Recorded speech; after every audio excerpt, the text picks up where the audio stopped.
മലയാളികളുടെ പ്രിയപ്പെട്ട നടനും തിരക്കഥാകൃത്തും സംവിധായകനുമായ ശ്രീനിവാസൻ അന്തരിച്ചു. ആരോഗ്യ പ്രശ്നങ്ങളെ തുടർന്ന് തൃപ്പൂണിത്തുറയിലെ താലൂക്ക് ആശുപത്രിയിൽ ചികിത്സയിലായിരുന്നു. നീണ്ട 48 വർഷത്തെ സിനിമാ ജീവിതത്തിൽ സമസ്ത മേഖലകളിലും വ്യക്തിമുദ്ര പതിപ്പിച്ച വ്യക്തിയായിരുന്നു ശ്രീനിവാസൻ. തലശ്ശേരിയിലെ പാട്യത്ത് സിനിമാ ബന്ധങ്ങളൊന്നുമില്ലാത്ത സാഹചര്യത്തിൽ നിന്ന് കടന്നുവന്ന് മലയാള സിനിമയിൽ ഒരുപിടി മനോഹരങ്ങളായ ചിത്രങ്ങൾ എഴുതിയ അദ്ദേഹം നടനെന്ന നിലയിലും പ്രേക്ഷകർക്കിടയിൽ പ്രിയങ്കരനായിരുന്നു. സന്മനസ്സുള്ളവർക്ക് സമാധാനം, T P. Balagopalan M A., Gandhinagar second street, Nadodikkattu, Thalayana Manthram, വരവേൽപ്പ്, സന്ദേശം, ഉദയനാണ് താരം, മഴയെത്തും മുൻപേ, അഴകിയ രാവണൻ, കഥ പറയുമ്പോൾ, ഞാൻ പ്രകാശൻ തുടങ്ങി നിരവധി ഹിറ്റ് ചിത്രങ്ങൾക്ക് തിരക്കഥയൊരുക്കി. 1991 പുറത്തിറങ്ങിയ ആക്ഷേപഹാസ്യ ചിത്രമായ സന്ദേശം കേരളത്തിന്റെ രാഷ്ട്രീയ സാമൂഹ്യ മണ്ഡലങ്ങളിൽ ഇന്നും ചർച്ച ചെയ്യപ്പെടുന്ന ഒരു സിനിമയാണ്. ശ്രീനിവാസൻ എഴുതി സംവിധാനം ചെയ്ത വടക്ക് നോക്കിയന്ത്രം, ചിന്താവിഷ്ടയായ ശ്യാമള എന്നീ ചിത്രങ്ങൾ സംസ്ഥാന ദേശീയ പുരസ്കാരങ്ങൾ നേടി.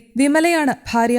സംവിധായകനും നടനും ഗായകനുമായ വിനീത് ശ്രീനിവാസൻ, നടൻ ധ്യാൻ ശ്രീനിവാസൻ എന്നിവർ മക്കളാണ്.